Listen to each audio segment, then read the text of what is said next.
Ayun po ba, pwede po bang sabihin po natin sa ating mga katabi, you are blessed.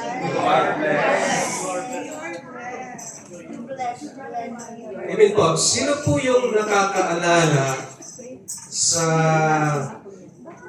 commercial na ito? Commercial tayo nga. Sabi po dito, subok na matibay, subok na matatag. Yan. Ano pong commercial yun? Ano ba? Parang hindi nyo na maalala. Yung kabataan natin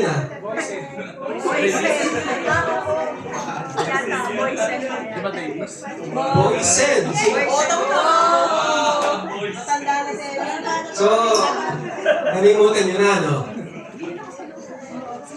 Ito po ay isang bangko po ito. Bangko? Pilipino. Yun. Subok na matibay. Subok na matatag. Pero alam niyo po, no, ang kwento nila, hindi naman siya matibay. Kasi nagsara siya, di ba? Nagsara siya, no? 2011. Totally closed po siya. So parang hindi totoo yung commercial nila, no, na subok na matibay. Subok na matatag. Pero hindi pala. So, tanungin ko kayo, yung kayang pananampalataya natin, subok na matibay din ba? At subok na matatag? Amen po ba? Amen. Amen po, di ba? Sino po ang nagsasabi ng amen? Nasa ito ba? Yan, subok na matibay. Subok na matatag. Talagang, ano po, no? Alam niyo po yung kaninang ministerial, no? May pinot doon na verse, 2 Timothy chapter 1, verse 7.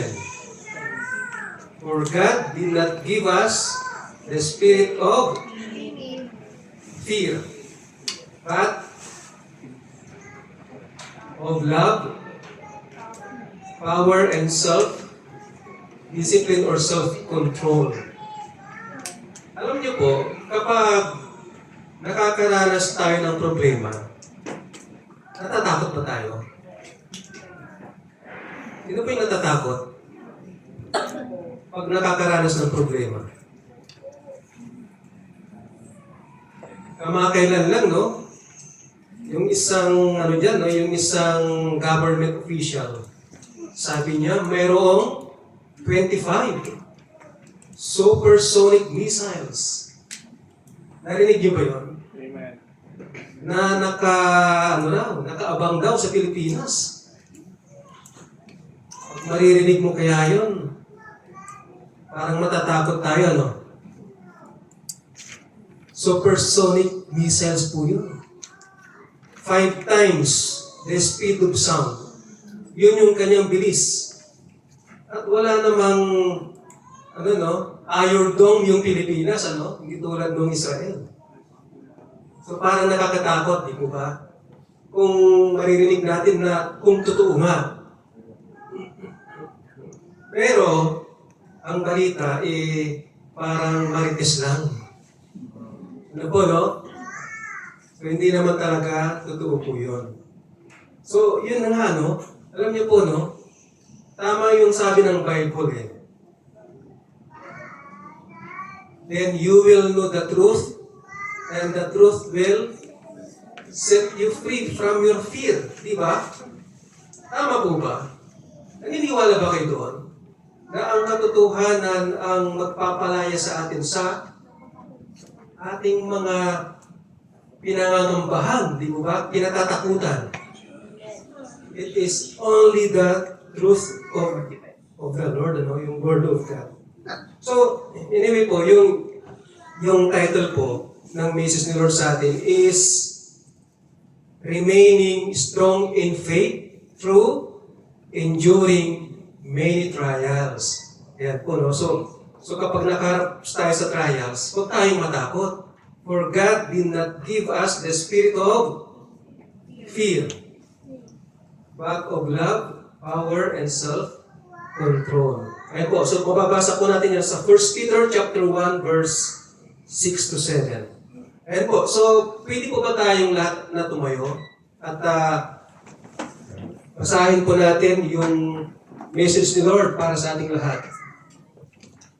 Sige po, basahin po natin. In this you greatly rejoice. Though now, for a little while, you may have had to suffer grief in all kinds of trials.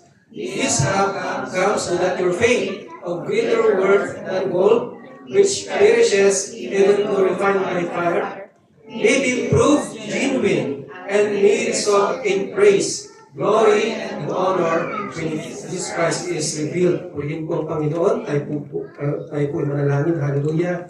Lord, maraming salamat, Panginoon, for your words tonight, Lord. Hallelujah. Kami na po, Panginoon, ay nagpapasalamat, Panginoon, sa inyong salita, Panginoon, na nagbibigay sa amin, Panginoon, ng katagumpayan, Panginoon, ng aming mga buhay bilang isang anak mo, Panginoon. Lord, we ask, Panginoon, your Holy Spirit to be with us tonight, Lord. Hallelujah. At siya nga po, Panginoon, ang siyang aming makasama, ang siyang magturo sa amin ng inyong mga salita, Panginoon.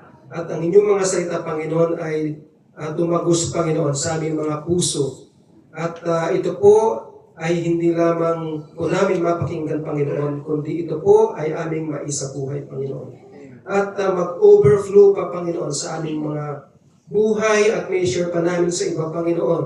Lord, maraming salamat, Panginoon, sa inyong pagmamahal, Panginoon.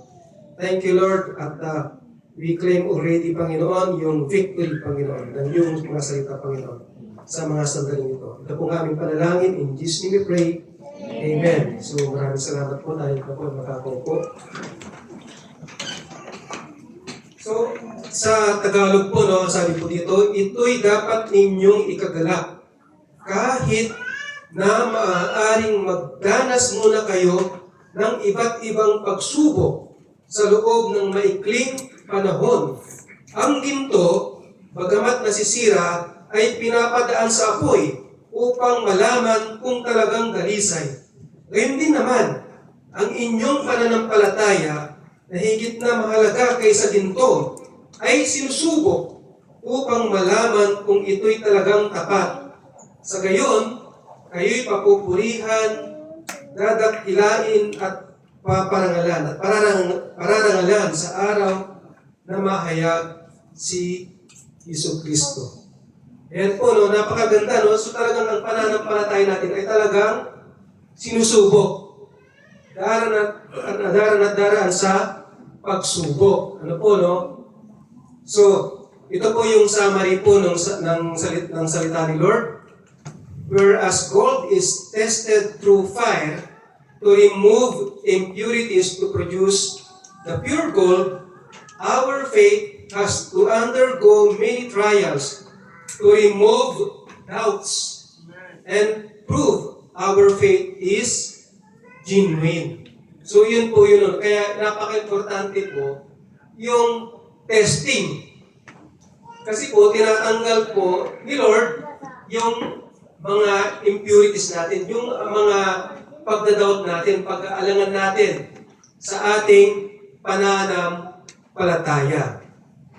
Amen po ba? So, why we need that our faith has to be genuine? Bakit nga ba Bakit nga ba kailangan yung ating pananampalataya ay talagang tunay? So yun po yung katanungan po. In Malakay 3 verse 3, po, He will sit as a refiner and purifier of silver. He will purify the Levites and refine them like gold and silver. Then the Lord will have men who will bring offerings in righteousness. So sabi nga dito, tulad ng mga Levites, no, talagang they undergo purification, di ba? Talagang sila po ay pinupurify ng ating Panginoon like gold and silver na talagang tunay. Kasi po sila po ay gagamitin ng ating Panginoon sa paglilingkod sa Kanya. So tulad din natin, tayo rin ay parang mga Levites, no? Nag-undergo din tayo ng purification. Amen po ba? Ng consecration. Na po, para tayo ay kagamit-gamit sa kaharian ng ating Panginoon, so that we will be useful in His kingdom. Amen po ba? Kaya pinupurify tayo. Talagang ang puso natin talagang tapat sa Panginoon na naglilingkod. So yun po yung purpose. So dito po, no, remaining strong in faith through enduring many trials. So hindi lang pala isang trial lang, no?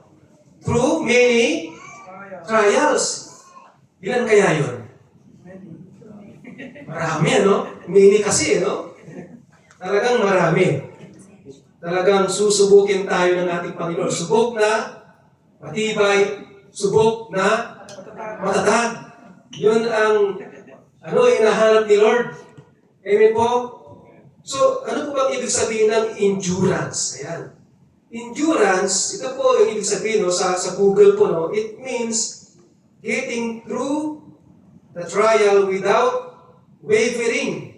We can endure all of our difficult times of life by relying on God to be with us. So yun pa rin endurance, no?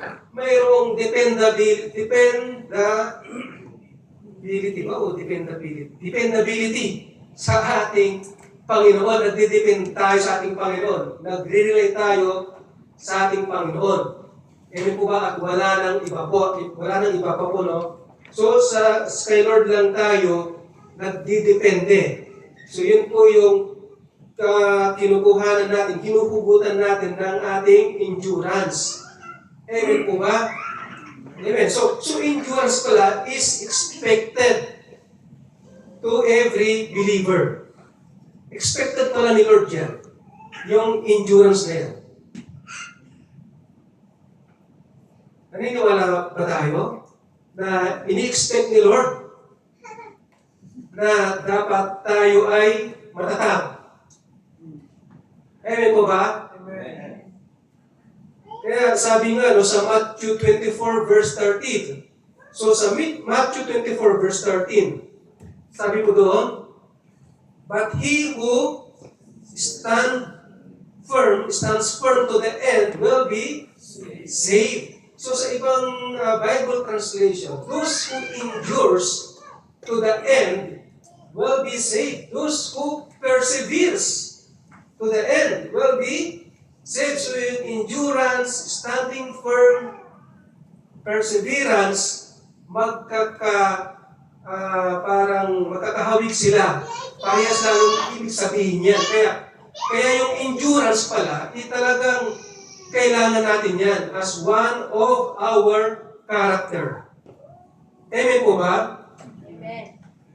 Amen po. Amen. Kasi po kailangan natin yan para tayo ay maging strong sa ating pananampalataya. Kailangan natin ng endurance. We have to endure through many trials. Sino po ba ang walang problema? O lahat pala may problema, di ba? So, kailangan natin ng tibay. Amen po ba? Kasi mayroong mga pagsubok. So, kailangan tayo ay pumasa sa pagsubok na yan. Amen po ba? So, why we need to endure trials? Bakit nga ba?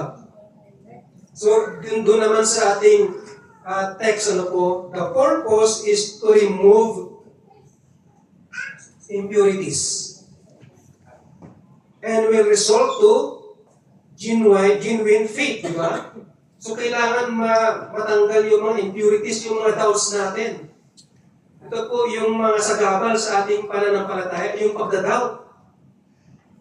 Yung pagdadoubt natin sa kapangyarihan ni Lord, yung pagdadoubt natin na may gagawin si Lord sa ating mga sitwasyon. Amen po ba? So yun yung tatanggalin ni Lord, na huwag tayong mag-doubt. Amen po? Kailangan maging matatag tayo. Paninindigan natin yung promise ni Lord sa atin. Amen po ba? Amen. Sa 1 Peter chapter 1 verse 7, di ba? These trials will show that your faith is genuine. Sa New Living Translation po yun, no? Yun po yung pagkasabi niya. These trials will show that your faith is genuine. So itong palang mga trials na ito, na nararas natin, ay magpapakita sa atin kung ang pananampalataya natin ay tunay. Ang hinahanap ni Lord ay yung tunay na pananampalataya. Amen po ba? Kasi kapag tunay yan, yan ay lumalago. Amen po ba? Parang isang butil ng mustard seed, di ba? Na kapag itaninim mo, napakalit niya, pero kapag itaninim mo, lumalaki. Lumalago. So, yun yung, yun yung klase ng pananampalataya ang hinahanap ni Lord. Amen po? Matibay. So yun po yung purpose ng mga trials natin, no? Para malaman kung ang ating pananampalataya ay tunay. Amen po ba? So, sino dapat ang makaalam? Si Lord ba o tayo?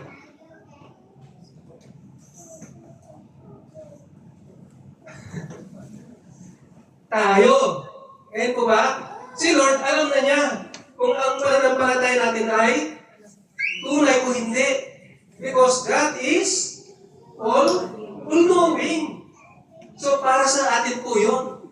So, ipinapakita sa atin kung tunay ang pananampalataya natin pala. Para sa atin pala yun. Nakukuha ba natin? Amen. Baka puro lang tayo salita eh. Pero sa gawa naman, wala naman pala. Puro salita lang tayo na ako ay nananampalataya sa aking Panginoon. Pero, kapag dumating na ang problema, tinagpuan mo na si Lord. Hindi mo na nilapitan si Lord. Ang nilapitan mo ay yung kapwa mo. Hindi ka lumapit kay Lord. Amen po ba? So, yun din po nakikita, no, kung tunay yung ating pananampalataya, nasa gitna ng mga trials natin, ay nagpupuri ka pa sa Panginoon. Yan ang tunay na pananampalataya. Kasi yung iba, dahil sa mga struggles nila, nawawala ano po? Yung kanilang mga paa, ang bigat. Ang bigat ihakbang.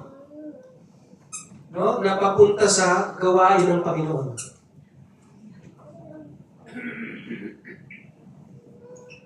So, yung testing na yan, para sa atin. Para malaman natin kung ang ating pananampalataya ay tunay. Amen po ba? And faith that is not genuine will not grow. Hindi po mag-grow po yan, no? Ang pananampalataya na hindi totoo. Amen po ba? Yung pananampalataya na hindi tunay, it is considered as a dead faith. Or, ano pa bang ibang term dyan? Dead faith? Patay ng pananampalataya. Sa Bible kasi, yun ang description niya eh. O kaya, may sakit na sick faith. Ayan, sa akin na yun na. Kasi wala naman sa Bible, Kaya hindi nag-grow kasi may sakit. Hindi siya healthy, no? So, weak. Parang ganun din, weak faith. Mabigat, no? Mabigat. May kabigatan. Kasi, kung talagang nag-grow tayo, bakit kaya si kapatid, hindi pa rin mapatawad-tawad hanggang ngayon? Amen. Ano po, no? Kung talagang tunay ang pananampalataya natin, bakit hindi pa rin napapatawad yung ating kapatid, no? Bakit mayroon pa rin tayong galit? Sabi mo, pinatawad mo na, pero ayaw mo makita. Tunay ba yun? Parang hindi, ano? So, kung talagang pinatawad natin, talagang yung tunay na pagpapatawad, yung may pagmamahal, ano po, no? Yung may pagmamahal na galing sa Panginoon. Kasi ang hirap naman talaga, no?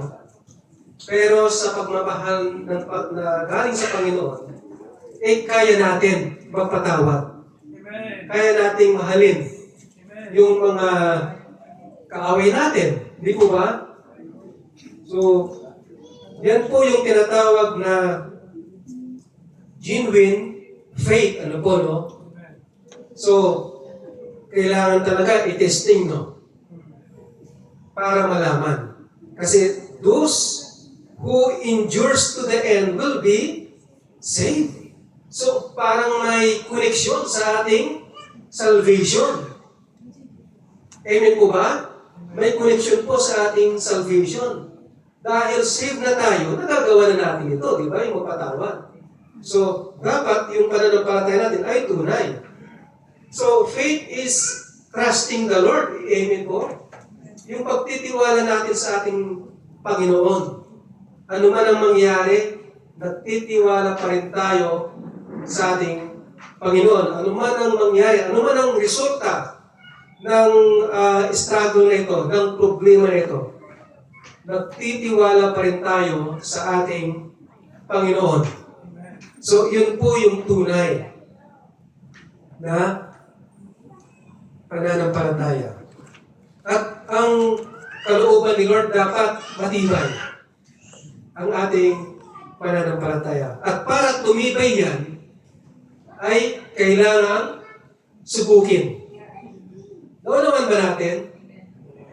So, para tumibay ang ating pananampalataya, kailangan dumaan ng pagsubok. Amen po ba? Sino po yung mga kilala natin sa Bible na men of God na hindi dumaan sa pagsubok? Meron ba tayong kilala? So, lahat dumaan, ano po? Si Abraham. Grabe ang pagsubok niyan. Si Job, di ba? Grabe rin ang pagsubok ni Job. So lahat po sinubok, ano po, no? So, tayo rin susubukin ng ating Panginoon. Kasi po, kapag hindi tayo lumalago, ibig sabihin, yung ating pananampalataya ay mahina. Hindi siya malakas. Amen po ba? Pag mahina ang ating pananampalataya, hindi natin maidadagdag yung kabutihan. Hindi po ba? Ano pa yung dapat na idagdag natin? Kabutihan? Ano pa? Naalala niyo yun? Self-control, knowledge, perseverance. Di po ba? Brotherly kindness, at saka yung love. So, paano natin may dadagdag yun? Kung ang ating pananampalataya ay mahina.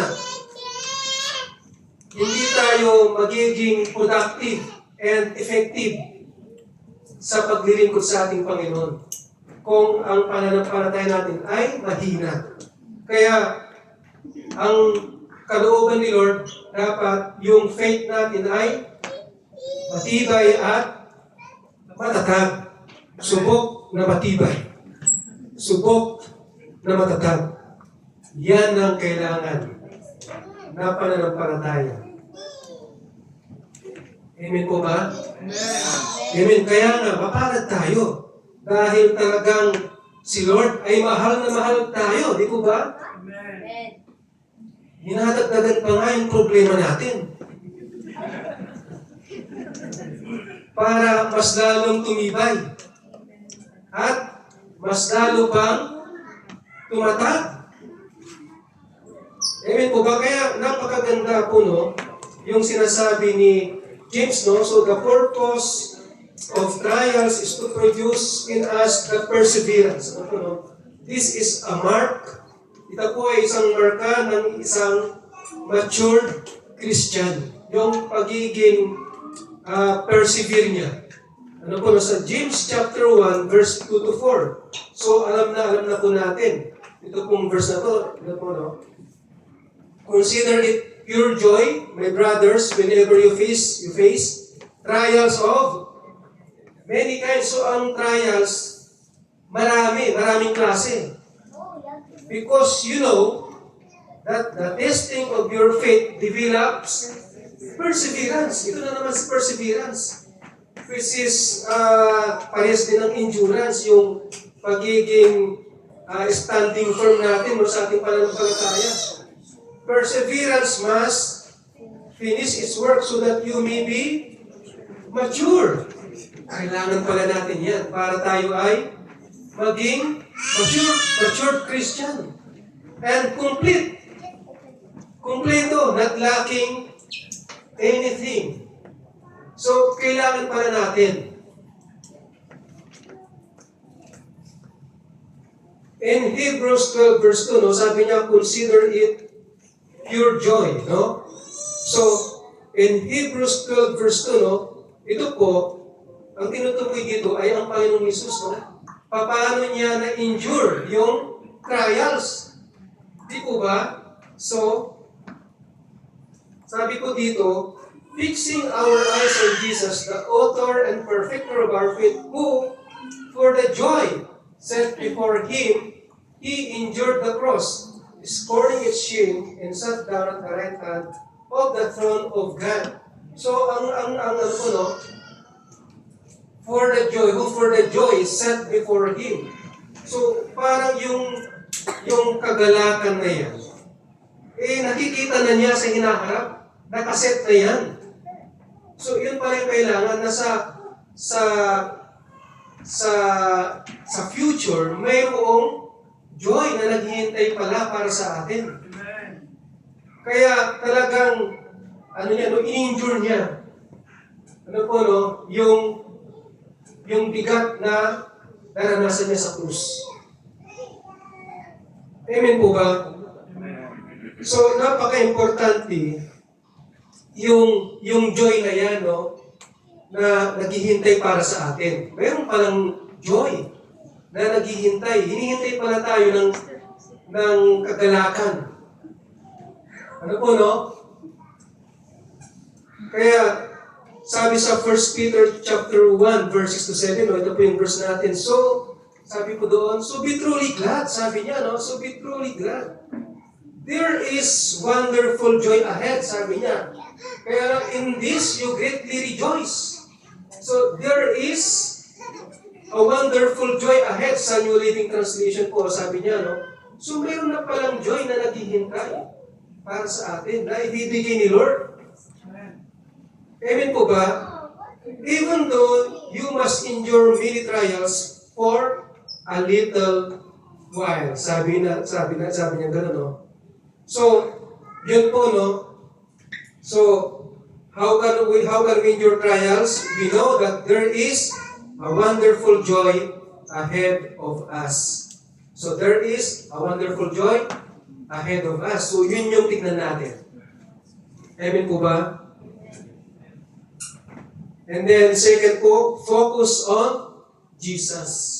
Let us focus on Jesus. Let us fix our eyes on Jesus. Because we know that God will give us victory in our trials. Yun naman po ang ibig sabihin ng joy, di ba? Kapag may joy, ibig sabihin, there is victory. Di ba? When there is victory, there is joy. Di po ba? So, kailangan natin ng joy. At yung joy na yan, ang good news is, nasa atin na. Amen po? Kailangan lang lumabas. Amen po? Yan po ay isang bunga ng Holy Spirit. For the fruit of the Holy Spirit is love, joy, and that's second siya, no? Love, joy, peace, patience, kindness, goodness, gentleness, faithfulness, and self-control. Ilan yun? Siyam, di ba? 9 ingredients. Hindi naman siyam na bunga, no? Kasi isa lang naman. So, siyam na sangkap po yun sa isang bunga. So let us focus on Jesus. And John 16:33, sabi po doon, I have told you these things so that in me you may have peace. In this world you will have trouble. But take heart. I have overcome the world. Amen. Take heart. Because I have overcome the world, sabi niya. So, sino po ang nasusurprise sa mga problema na napagdadaanan niya? Nasusurprise pa ba tayo? Oh, ito na naman. Kahapon lang Tapos ito na naman. Sabi ni Jesus, no? In this world, you will have trouble. So, huwag na tayong ma-surprise. Amen po ba? Because Jesus already overcome. Na-overcome niya na yan. And God will never leave us nor forsake us. Kasama natin yung overcomer. Kaya, overcomer din tayo. Di ba? Kasi kasama natin yung overcomer. Kaya tayo ay ma-overcome din natin yung ating mga problema. Amen po ba? Amen. Amen po. Yan po yung panghawakan natin. Sabi sa Deuteronomy chapter 31 verse 8, the Lord Himself goes before you and will be with you. He will never leave you nor forsake you. Do not be afraid. Do not be discouraged. Kaya, ito po ay isang assurance that when God is with us, we are assured of victory. Amen po ba? Siya nga yung nasa unahan natin Tayo nga lang yung nasa kanyang likuran. Yun ang sabi ni Lord. Okay po, no? So let us focus on Jesus. Tapos, ang pangatlo po, we know that trial comes in a short period of time. Parang dumadaan lang yan. Amen po ba? So, hindi yan magtatagal. Parang bagyo, di ba? Dumadaan lang yan, matatapos din. Amen po? Kaya palagi natin narinig, no? Ano rin yan? Matatapos din yan. Parang bagyo lang yan na dumadaan sa ating buhay. Kaya, anong gagawin natin? Let us stand firm.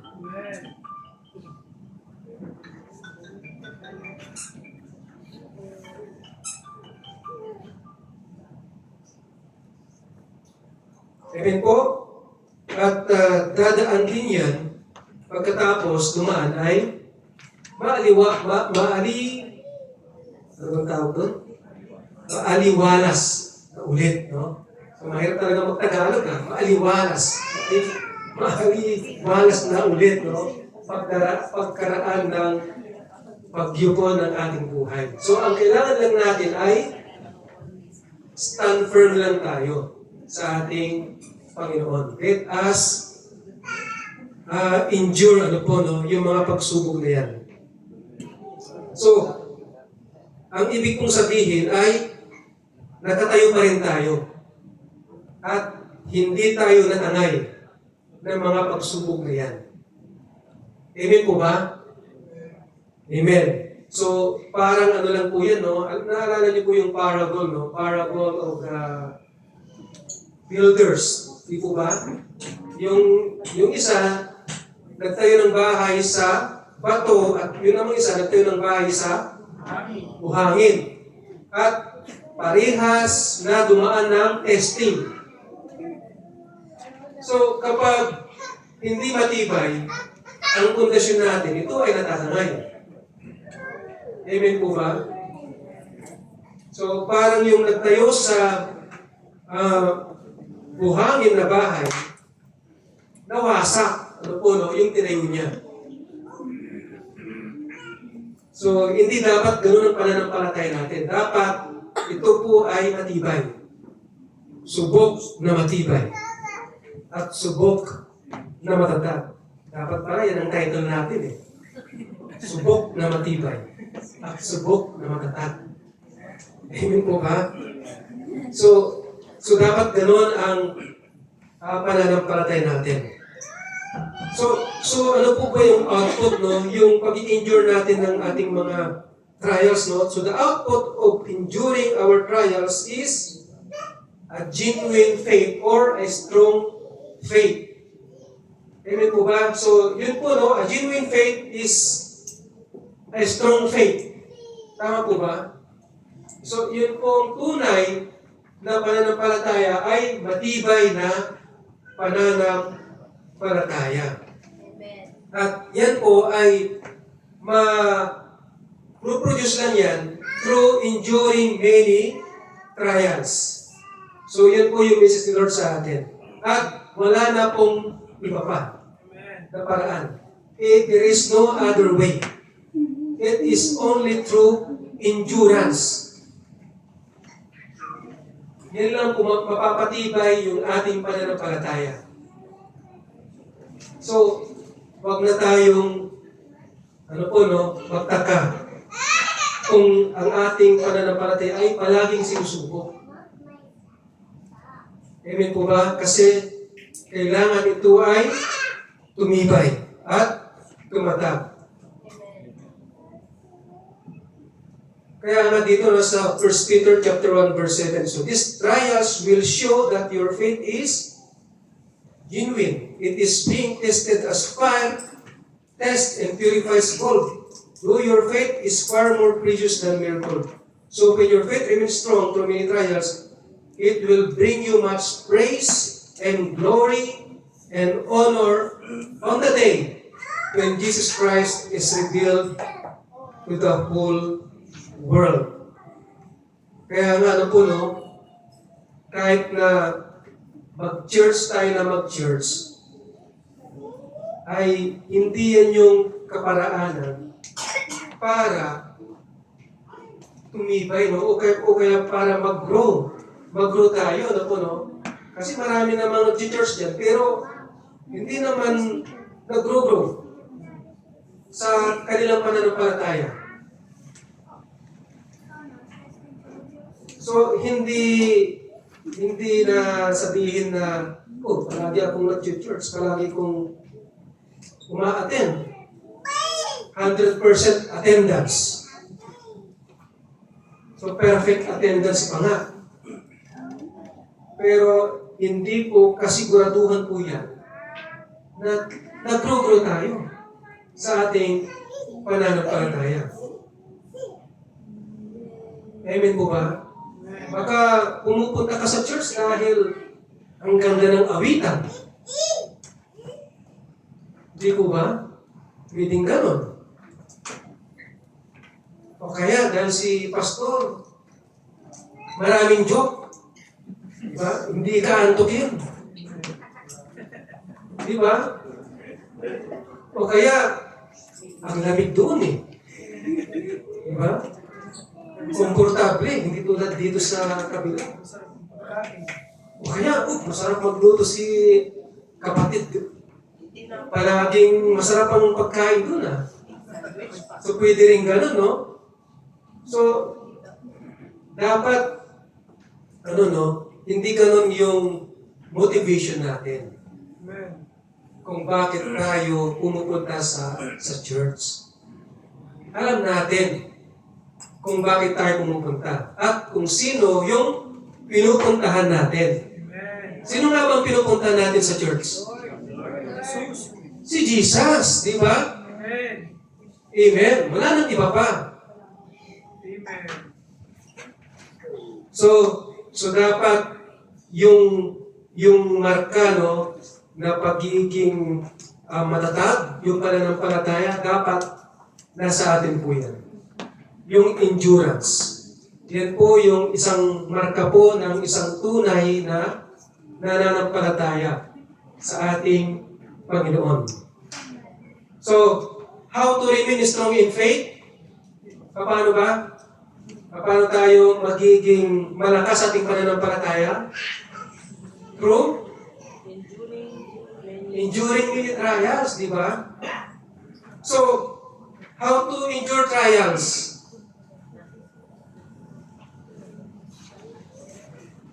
So, paano natin ma-enduring trials? Remain strong in faith. So, kabaliktaran lang pala, ano? So, to remain strong in faith, you have to endure many trials. To endure many trials, you have to remain strong in your faith. Amen po ba? Amen. Amen. So, yan po yung gustong iparating ni Lord sa atin. At ang sabi nga ni Peter, no, kilala naman natin si Peter, di ba? Sino nga ba si Peter? Baka sabi niyo si Simon yan. Si Pedro. Sino si Peter? Disciple. Apostle. Ano ba? Siya yung lumakad sa tubig. Pero, tumubog dahil nawala ang faith, natakot. Nawala na distract, di ba? Dahil sa mga pagsubok. Kaya ito yung nasabi niya ngayon, no? Sa 1 Peter chapter 4, verses 12-13. Sabi niya, Dear friends, ayan. Ito po yung sabi ni Peter, no? Sa 1 Peter chapter 4, verses 12-13. No? Dear friends, do not be surprised at the painful trial you are suffering. So huwag ka nang masurpresa niya, sabi niya, as though something strange were happening to you. But rejoice that you participate in the sufferings of Christ, so that you may be overjoyed when His glory is revealed. So sabi niya, huwag ka nang masurprise. So anong dapat nating gawin? Sabi niya, anong dapat mong gawin? You rejoice. Because you are participating in the sufferings of Christ, so that you may be overjoyed when His glory is revealed. At ang sabi pa nga nyo, if you are suffering because of Christ, anong sabi niya? You are blessed. Ikaw ay pinagpala.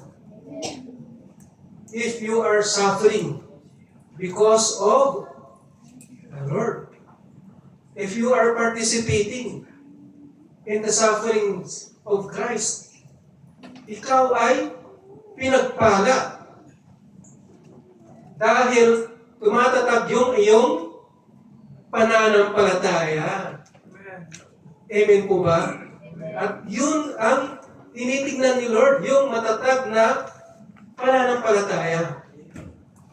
Amen po ba? Kasi lahat po ng mga pinagaling ni Lord sa Bible, ang tinitignan niya ay yung pananampalataya. Because of your great faith. Di po ba?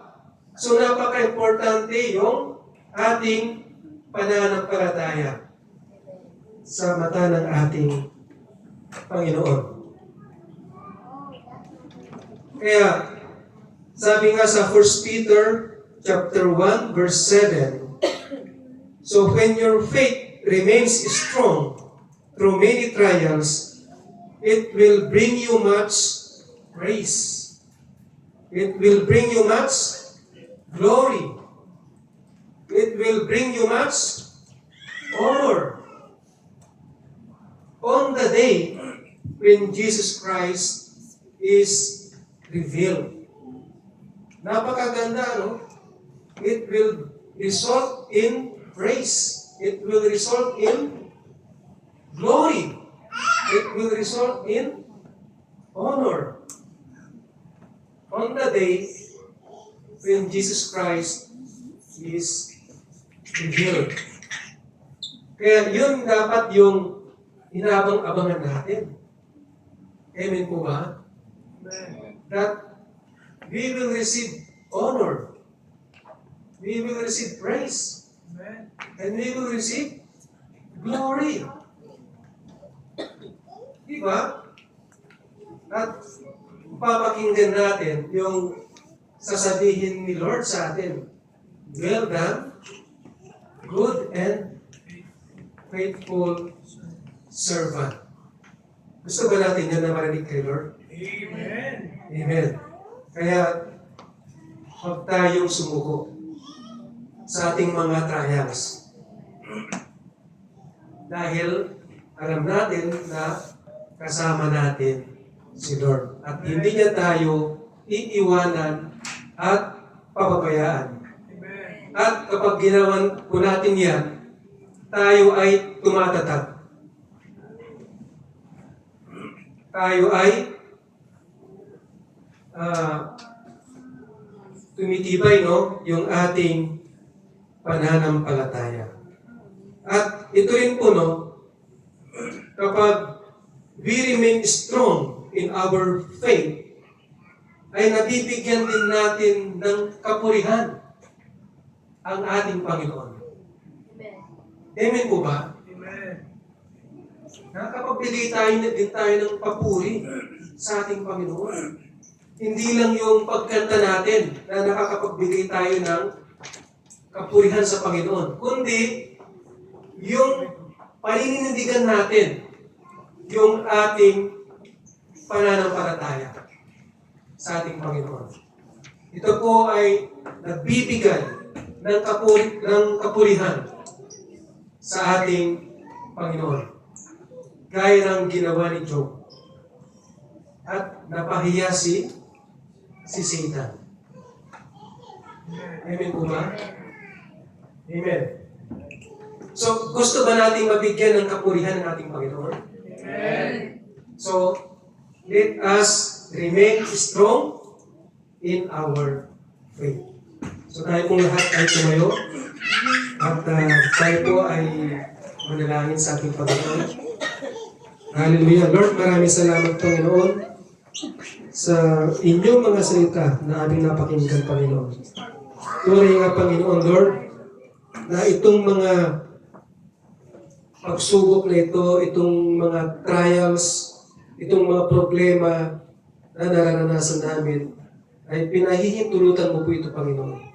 For a purpose, Panginoon, ng aming pananampalataya ay masubok. At ito po ay maging matibay. Ito po ay tumatag, Panginoon. Kasi po, alam namin, Panginoon, that our battle, Panginoon, is not physical, but it is spiritual, Panginoon. Kaya napaka-importante, Panginoon, na ang aming pananampalataya, Panginoon, ay matatag, Panginoon, para hindi kami magabi, Panginoon, ng kaaway. Then that we will remain standing, Panginoon, that we will remain standing firm, Panginoon, in our faith, Panginoon. Lord, maraming salamat, Panginoon, for your word tonight, Lord. Hallelujah. That when we face trials, Panginoon, anumang klase yan, Panginoon, dapat ito po, Panginoon, ay hindi nawawala, Panginoon, ang aming kagalakan, Panginoon. Sapagkat ang kagalakang yan, Panginoon, na nagmumula sa iyo, Panginoon, ang siyang nagpapatibay sa amin, Panginoon. Sabi niyo nga, Panginoon, for the joy of the Lord, Panginoon, is our strength, Panginoon. Yan po ang kagalakan na yan, Panginoon. Kaya paalala sa amin muli, Panginoon, na hindi kami masurpresa, Panginoon, sa mga trials, Panginoon, kundi Panginoon, we will rejoice, Panginoon, in you, Panginoon. Dahil alam namin, Panginoon, that you are in us, Panginoon. At ikaw, Panginoon, ang kasama namin, Panginoon. At kapag ikaw ang aming kasama, Panginoon, there is already an assurance of victory, Panginoon. Sapagkat ikaw, Panginoon, Panginoong Jesus, Panginoon, ay na-overcome na, Panginoon, lahat ng mga trials, Panginoon, dito sa mundo, Panginoon. Lord, maraming salamat, Panginoon, for your reminder, Panginoon, sa amin, Panginoon, na dapat, Panginoon, ay hindi kami matakot, Panginoon, sa mga trials, Panginoon. Kundi, Panginoon, kami po ay magalak, Panginoon, sapagkat ikaw po, Panginoon, ay kasama namin, Panginoon. Lord, maraming salamat, Panginoon, for this promise, Panginoon, na binigay mo sa amin sa gabing ito, Panginoon, at amin pong panghahawakan, Panginoon. Hallelujah, Lord. At hindi namin pagdududahan, Panginoon, ang inyong mga salita, Panginoon, na aming napakinggan, Panginoon, sa gabing ito, Panginoon. Lord, maraming salamat. Ito po ang aming panalangin, Panginoon, sa guidance, Panginoon, ng iyong kanang Espiritu at sa pangalan ng anak ng Jesus. Ito po ang aming panalangin. Amen. Amen.